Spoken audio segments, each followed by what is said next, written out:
All right. I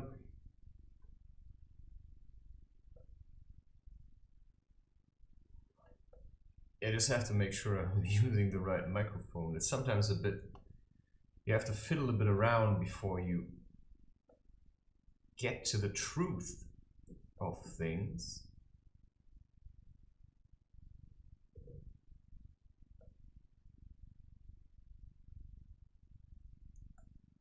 I just have to make sure I'm using the right microphone. It's sometimes a bit, yeah. Okay.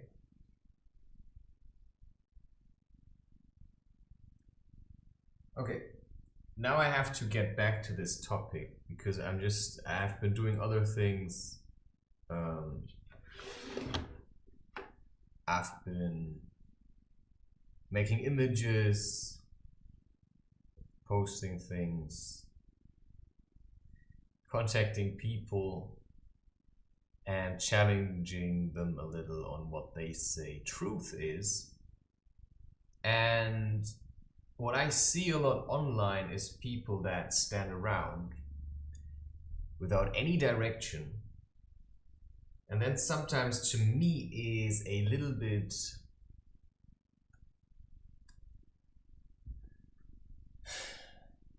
well, the best word to describe it is probably annoying. The best word to describe it is probably annoying. And now, one reason why I think that, or why I feel that it is annoying, is because a part of me is probably the same way. Now, I've been trying to fast already for ages. And I have the feeling only doing a water fast is a little bit overkill right now. But you can do a juice fast. I mean, there's even people that do a coffee fast. But I'm not sure that that's such a good idea, because the point of a fast is to cleanse your body and to get rid of a lot of toxic emotions, but also toxicity in the body. And that means you have to suffer through that.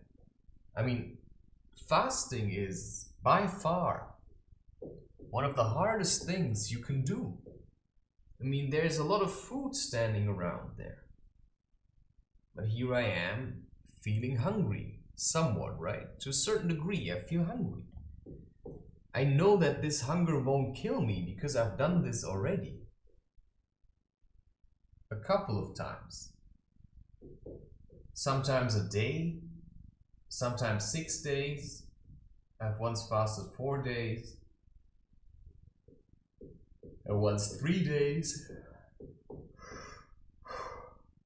And what that gives you is a set of experiences that show you, oh wow, I can eat a day and I won't die. What it shows to me at the moment, I can still move. And this morning I pressed out a lemon, put some tamarind in there, tamarind paste, and then I put hot water on top. Now, if you have a lot of,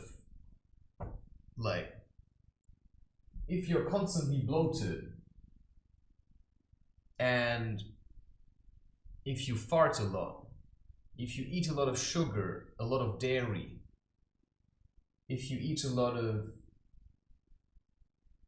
like bread and yeast and gluten, you drink maybe beer and wine and all these kind of things, then drinking such a drink as I have drunk it on an empty stomach in the morning may give you actually stomach cramps, may actually give you diarrhea. That is a form of cleansing, because you have to understand that your body is, to a high chance, severely infested with fungi. And now if you understand something about nature, then that there are fungi that grow up into the brain. And now what do fungi eat in the body? Well, they feed on sugars, mostly. They need these things, right? If you want to boost your yeast dough, people add sugar. And these yeast bacteria, it's actually, I would call it more like a fungus. It's a type of that, right? You know, we call them bacteria, but you know, it's an organism. These things are alive. And they start living in your body. And you know, all of society eats a lot of yeast, eats a lot of bread, eats a lot of starch, eats a lot of sugar, eats a lot of fruits. These are really easily accessible carbohydrates that are a feast for yeast. Whatever yeast is, you know, we can call them bacteria, we can call them fungi, but it's an organism. And these things build colonies inside your body. And in terms of a fungus, you know, when you have a yeast infection in your vagina or on your penis, or you have eczema or all these kinds of things, these are clear signs, you know, or itching, you know, a lot of dandruff, you know, like fatty hair. These are all signs that your body is infested with organisms that are literally throwing your show. That means if you don't feed them, you're gonna feel down. And then they're going to make you feel like, you know, it's pulling you together. You know, it's pulling you like, because they want to survive, right? Because if you stop feeding them, then what's gonna happen? They're gonna die. Well, they want to live. I want to live, Daddy. Come and feed me. Right? Come and feed me. Make me big and strong. Now you have to ask yourself, do you want to be a yeast parent? Do you want to be the parent of your own depression? Do you want to be the father or the mother of your own mediocrity? Do you want to be creator of your own hell? Which everybody is. You know, if you feel like life sucks a little, it's a little bit boring, then that's your choice. I mean, you are the one responsible for this. And one reason I found why most people are somewhat depressed is their diet. They think they are like this, but the reason they are like this is because they make irresponsible and ignorant choices in terms of food. Yeah, for them, food is an easy way out, while food can also be an easy way in. Now, I've been eating for most of my life, and that probably is 31 to 32 years. I've been eating mostly bread. I really love bread. Bread with sugar and honey, you know, potatoes with syrup and yeah, all kinds of things, you know, like these fried potatoes that you fry them, you know, first you grate them and then you add an egg and then you add some kind of starch still and then you fry them in fat and then you put syrup on top. Or just sugar, that's how we ate sometimes. And then you have all these birthdays, right? You get used to it as a child to be fed sugar all the time. And you know, these things, they start in your childhood. And by the time you realize what has happened, it has already happened. So when somebody told me at the age of 30 something, 32 maybe, or 31, I can smell in your breath that you have a fungus that is growing through you. And I later realized I had some kind of warts on my body. And I went to a doctor and he said, well, that's a candida. And that is a form of fungus. And he wanted to laser it away because it was on my penis. And he wanted to laser it away. And then I first made an appointment, but then I canceled it. Why did I cancel it? I canceled the appointment because I realized that I know more about fungi than he does, apparently. Because if you have a fungus, and what I was seeing as the wart was basically the fruit body.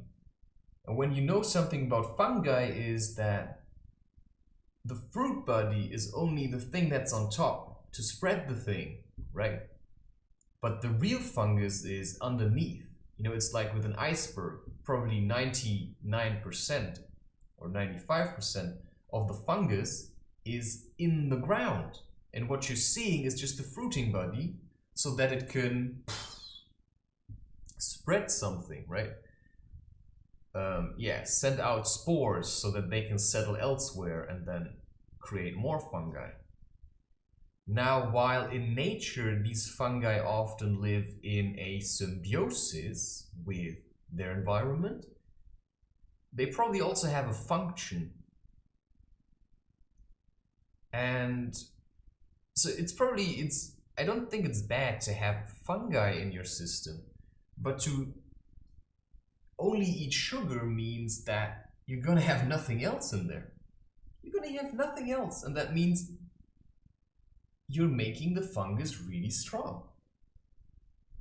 And that can have all kinds of effects.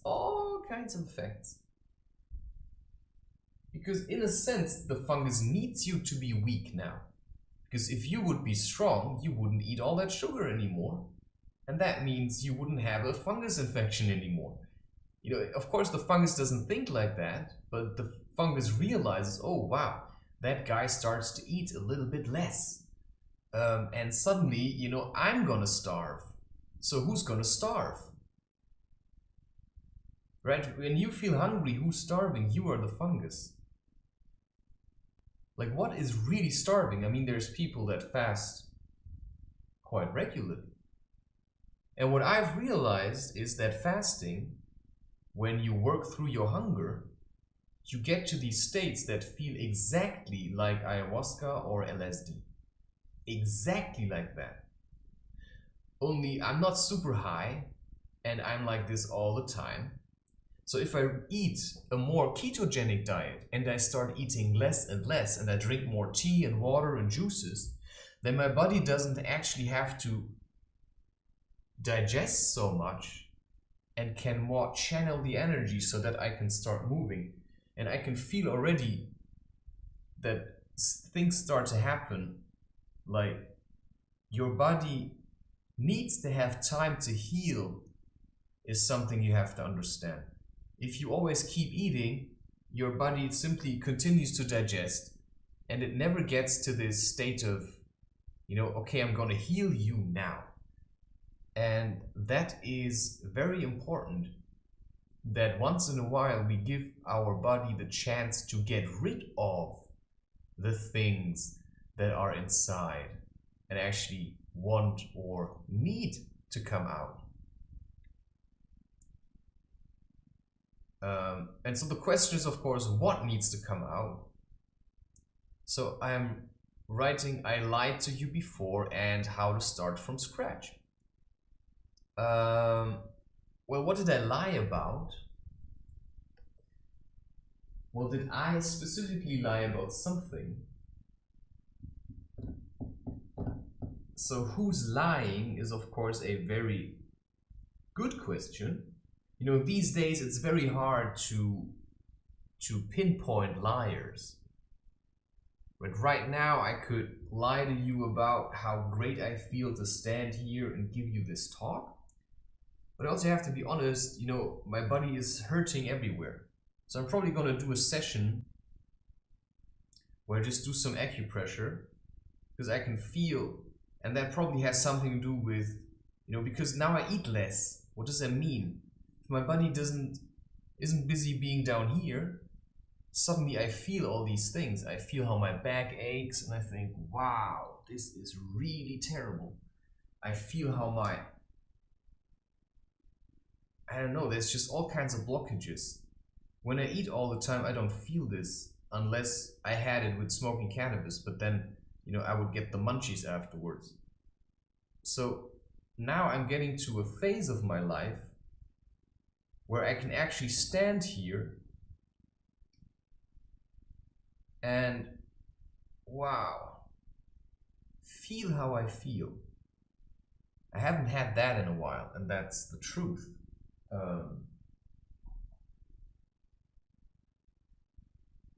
Just a second.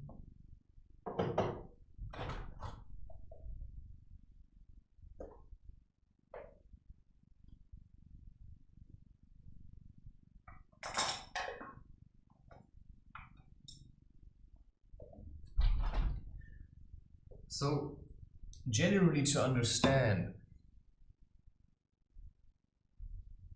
wow, who's lying or who's true, you have to first look at your own lies. Because if you're lying to yourself, how are you supposed to catch other people when they're lying? So what I'm trying to do often is I look at my own lies so that I understand when other people are lying, and I look at other people's lies to understand when I'm lying. Now, what I've realized is that my lower back is really screwed. Like really screwed. And I always think that has to do with all kinds of things, right? I often think that it's because I don't work out enough, or I don't do this, or I don't do that. But something I realized once is when I was fasting, that pain was gone. So let's just assume for a moment, because my body or my stomach is always so full, that it's actually pressing this to the back because it's trying to have more space, right? And when that isn't possible anymore, it's like, I actually never thought of it that way. And that's one reason why I like to give these talks, because yeah, that really makes me, I'm just gonna ignore who's listening and who not, because I'm listening, and that's important. You know, I basically give these talks to myself, so I actually don't give a shit who's here watching this. So now I drink oolong tea that has been sitting in a thermos bottle for a couple of hours, and that is also antifungal. So I want to get to a place now, because I realize as long as I keep moving, I'm actually fine. But there are also then points where I just can't move anymore. And the problem is often that we just want to sit all the time. And if you sit, you're gonna get tired, and then you're gonna eat. And then what keeps you upright is actually the food you're eating, and not your own strength, not the energy that naturally flows into your body. So you're constantly adding something because you feel you're not enough. And that is the source of your habits, right? You're lacking self-love. You know, you hate yourself so much that you deny yourself, you know, what is there all the time, which is energy that is freely available. But because we think, I need this, I need that, you know, I can't tell you, you know, how this is going to go. Now, I fasted before and I thought, yeah, I'm never going to eat again, right? And then I did, right? I managed 6 days, and on the 7th day, you know, I tried to be super holy. I just started stuffing myself again.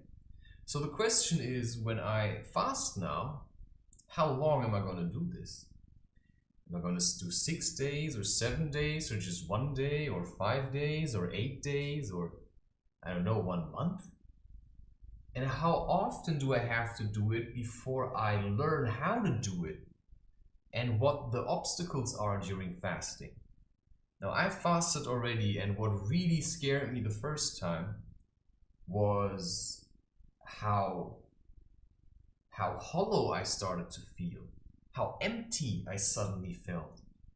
And that's what I see in a lot of people. You know, they keep eating because they feel empty. I often stuffed myself because I wanted to feel full, right? But what was actually happening, I didn't feel empty. I actually felt full already. And I just tried to keep feeling even fuller. Because that's the point. If you're full with emotions and you don't eat, then your body starts to digest emotions. Because that is energy, and suddenly energy starts to move your body. And that means you're also more in flow, right? And that means when your energy is being digested, that means something you've been holding on for all this time is going to leave. And what does that mean? Well, it means that we have the tendency to identify with our trauma. Because now we have all kinds of habits that are piggybacking on our trauma, and we maintain them because we probably know, we think we have a right to have that trauma. We think, I've always been like this. We think we have the right to be angry at people. And because this is how you hold on to trauma, because you think this is a genuine experience and how I felt that time was really terrible, and that's why I have the right to hate men now. That's why I have the right to hate dogs, because dogs are real shit. Yeah, so that's a very one-sided perspective. And the omnipresent perspective, or the holistic approach, would be to see it from all sides and not just from this one-sided perspective that is probably based on one single experience that you think was so profound that you have to, right? It's like being raped by a man or by a woman, depending what happened to you, and then you just start hating men and you say, men are disgusting. No, there was just one man that was very in pain, and he used you to make himself feel better. Yeah, it's kind of shit, sure. But if you, are stuck in that pain for the rest of your life, then he has a hold over you. So at a certain point, you just have to let go of that. Right? You have to let go of the man that you think tortured you. Because maybe he didn't. Maybe you were just torturing yourself, right? I see that a lot in relationships, including, what I have seen in my own. And that's not just romantic or, these kind of relationships, but also between family members.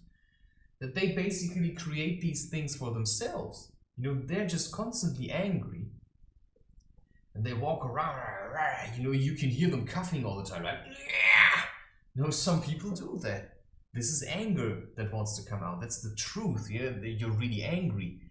And they think they're angry at people, but it's actually self-directed anger because they keep it inside. There's some people that actually enjoy being sick. Like, what the real sickness is not that, we get the flu or something.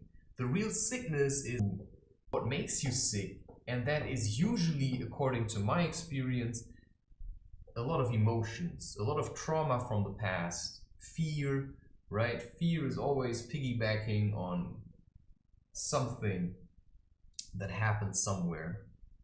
And it might even have happened to your parents and you just copied them and thought, oh wow, this is like, you really have to be afraid of this. So fear can also be given to others. Right? By a mother that just looms over the child and tries to keep it safe all the time. Well, that's not keeping you safe.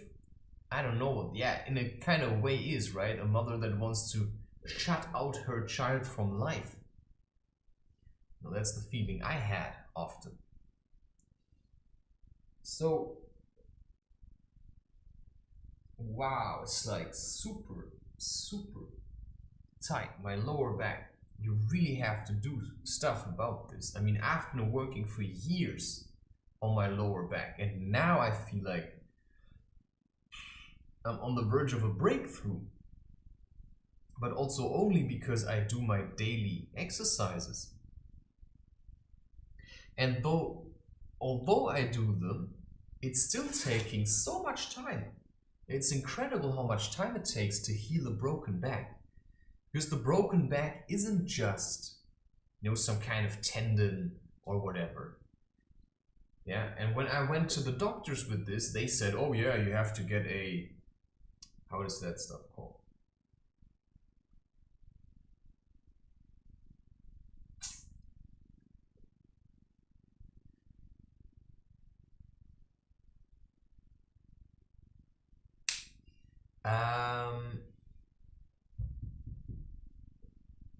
I don't remember. I think it's something with C. I just keep forgetting these things because I never use anything from anyone except for just natural stuff, right?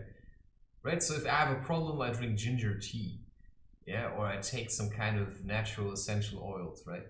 If I have a problem somewhere, I massage myself.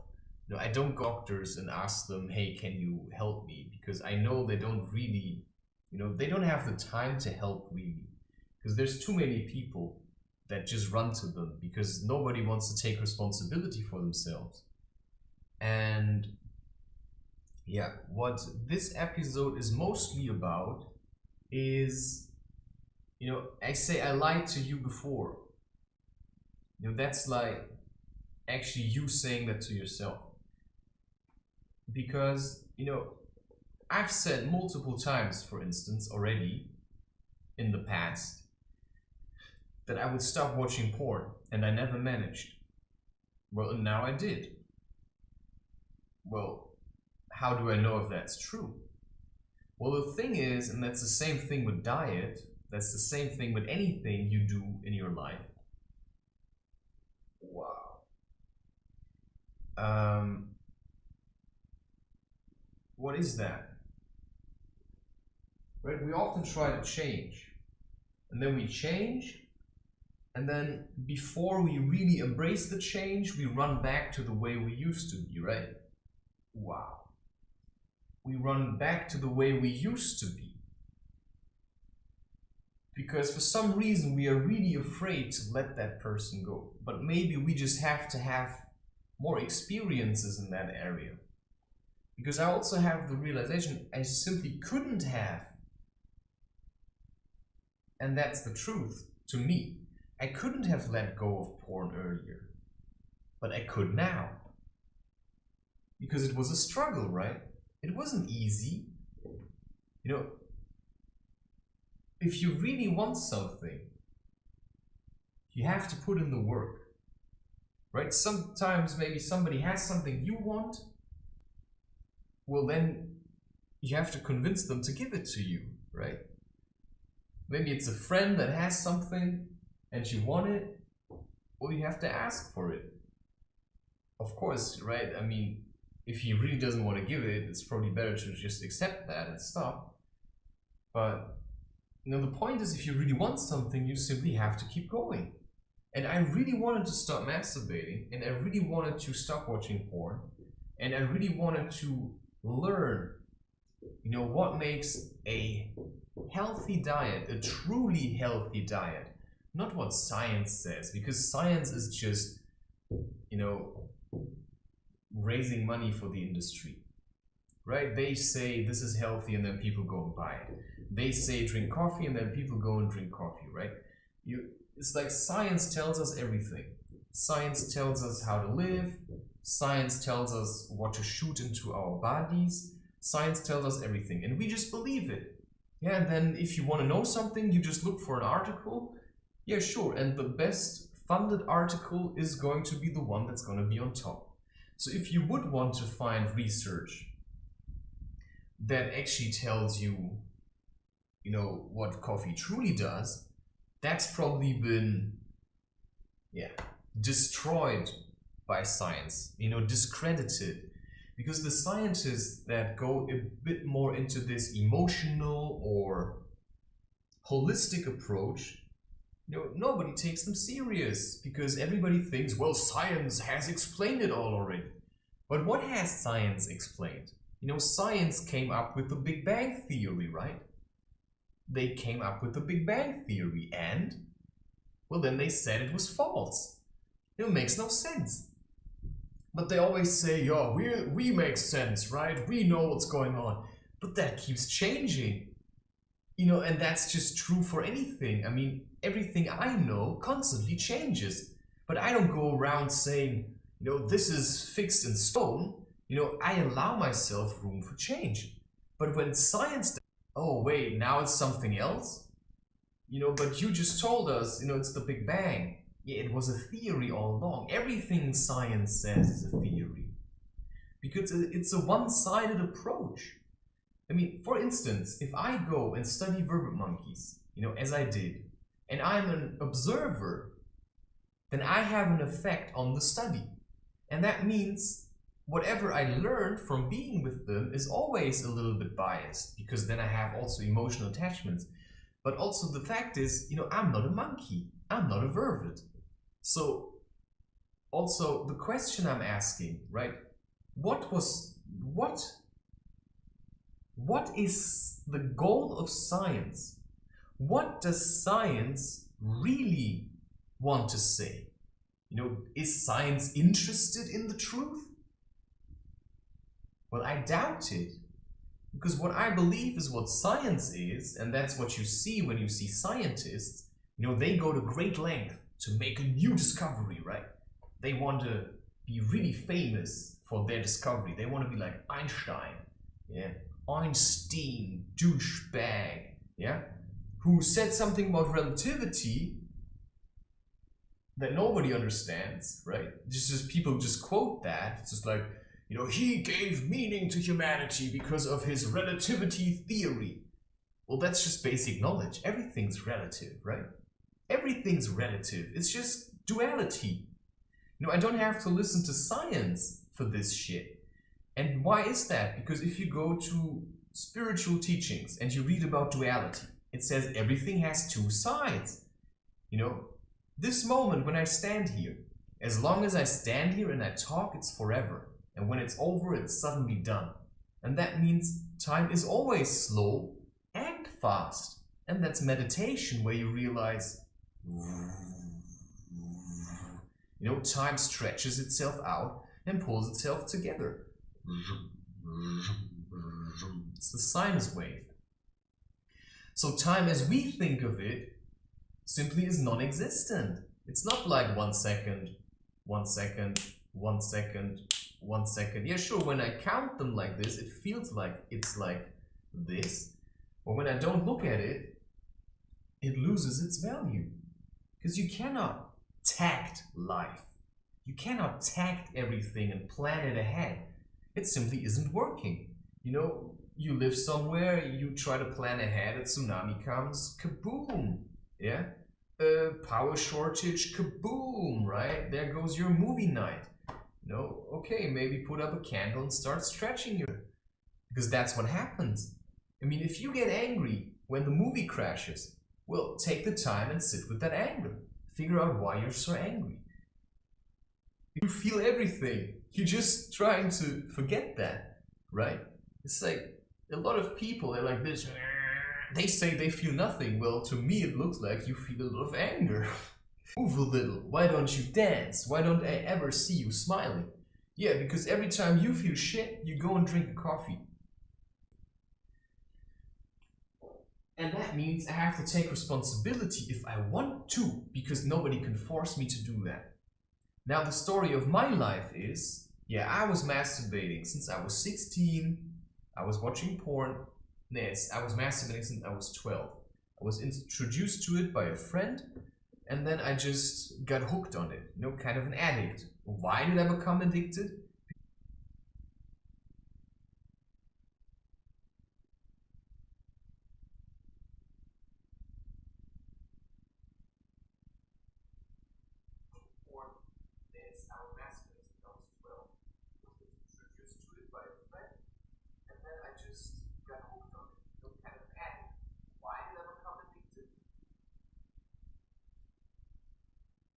All right. Not just stop. So sometimes it's good, right? It's important that I also keep looking. But the thing is, if I look too much at the screen, it breaks my flow. And so, you know, this thing is called I lied to you before. And no, I kind of forget these things, right? Which is okay. How to start from scratch. So maybe you've heard me say some things now, right? And maybe you can draw your own conclusions. Maybe you can say, oh wow, okay, you know, this is how it connects, right? You know, how did that make you feel? I lied to you before, and how to start from scratch. Like, how does that compute in your own life? How does that do anything in your own life? How does it make you feel? You know, I lied to you before. You know, the way I see it is probably gonna make you really angry, because we're all kind of afraid to be lied to or to be liars. You know, we all try to realize that I'm lying. You know, I say I love you, but then all I give you is hate. I can see it from the perspective, well, I'm really phony, right? And I'm just lying all the time. But I can also see it in a kind of a different way. And that way is, yeah, sure, maybe I was a bit dishonest, but actually I wasn't. You know, I really love you. But the way I expressed it was maybe a little bit confusing. Because I was shouting at you, I love you. But the words just didn't match, because there was so much anger that wanted to come out first, right? And that's the one thing, right? If you start and you really open up to a person and you really want to love them, then what happens is the love, you know, if the love between you is super strong and it's really intense, then this love will start growing, and then all kinds of things are going to happen to you, and that's a little bit unsettling. And you think you're angry at the person and you want to hate them, but every time you try, you get to that point where you say, man, I love her so much, or I love him so much. You know, it's like, wow, like there's so much love for that person. No matter what he or she does, it doesn't matter. And then the love just starts rising. And what then happens is, now it's happening again. You see, it's like a question, right? It's a genuine question. Why is it stopping? It's just a little bit frustrating, that's all. Yeah, I'm just gonna sit down, try to meditate with this.